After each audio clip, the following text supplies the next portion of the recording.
everyone, it's David, Jersey Boy Music, coming to you from my Beatles Corner today, which means, of course, we're collecting the Beatles 101. Recently, I did a video review on this Polydor album from, I think it was 1970. It was called In the Beginning, The Beatles and Tony Sheridan, circa 1960 or something like that. But years prior to that album being released, the third, would we say, official US Beatles album on the third different record label was released. It was this album, The Beatles, with Tony Sheridan and their guests. Now, does this constitute as a rip-off record? There were plenty rip-off records that were issued back in early 64 that really wanted to part ignorant consumers, moms and dads who wanted to buy Johnny or Jilly, Janie, whatever, a Beatles record. So, you see this with Beatles plastered all over it. And I guess we could say this is a semi-legitimate Beatles album. Because I gotta do a count. 1, 2, 3. Why am I doing this? I should have done this before. Four of the songs, I knew that. 4 of the songs on here legitimately have Beatles involvement. Those songs are My Bonnie and The Saints, which is When the Saints Go Marching In, and the song Why.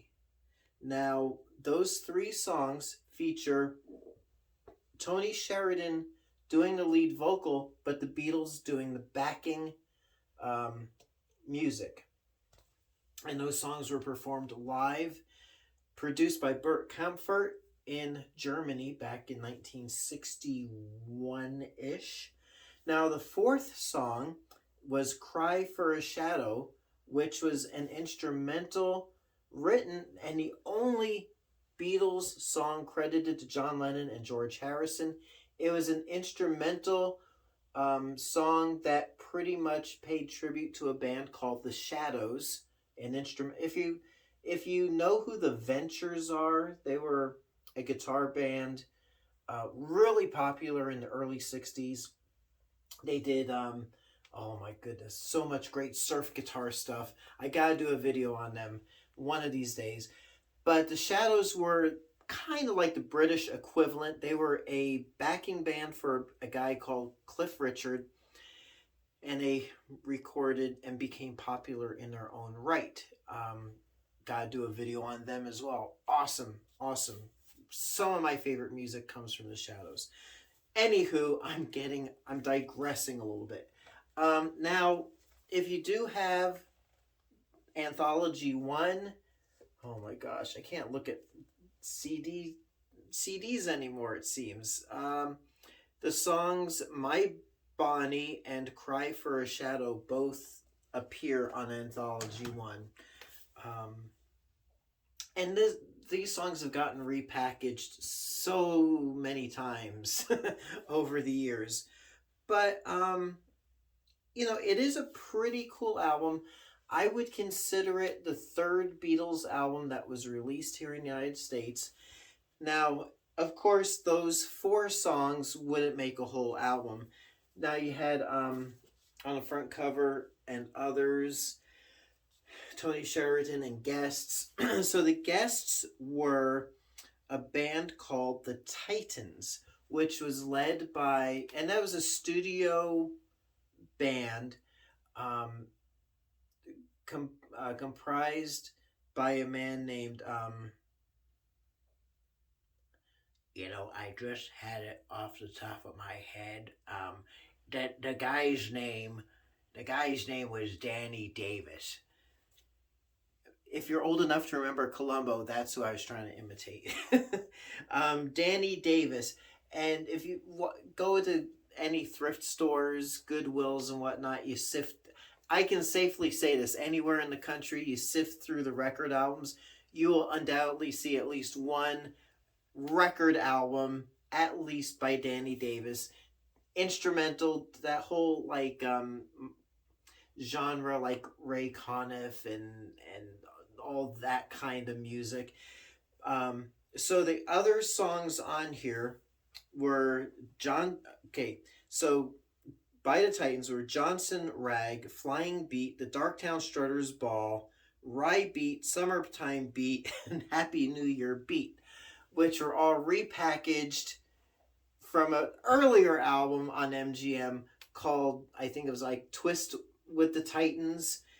So those songs were just lifted from that, renamed like Happy New Year Twist, the Darktown Strutters Twist, Flying Twist. You know, they just took off twist and put beat. Beat. And those were instrumentals. Really stick out like a sore thumb when it comes to the Beatles content. And then the other two songs were Swanee River and You Are My Sunshine from Tony Sheridan and the Beat Brothers, which was a generic name for his backing band up until then, including 65. So anyway, got some nice liner notes on there. Pretty cool album. Do I recommend it for your collection?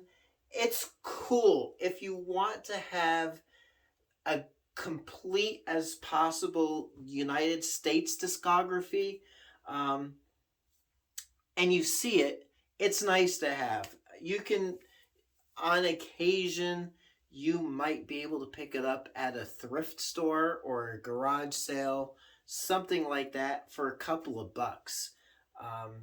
People generally may not realize it's an authentic Beatles album. And it doesn't go for as much as it used to online. Probably get it for about 30, 40 bucks online for a nice clean copy. They used to go for a lot more, but so there you go. The Beatles with Tony Sheridan and guests.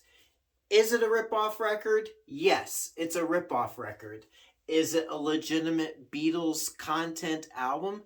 Yes, it is, because it legitimately has Beatles material on it. And material that up until then, you never really heard. But I would certainly prefer this and count this as a genuine Beatle album over and above the Beatle Beat by the Bugs or Beatle-Rama or anything like that where they were trying to make a fast buck. So there you go. I'll leave it there. If you are looking for vintage vinyl records, as always, check me out at jerseyboymusic.net. That takes you over to my eBay store. I try to list stuff whenever I get it. But I still have several hundred albums up for your approval. And if you'd like to purchase them, I'd love to sell them to you. So until next time, I will catch you on the flip side.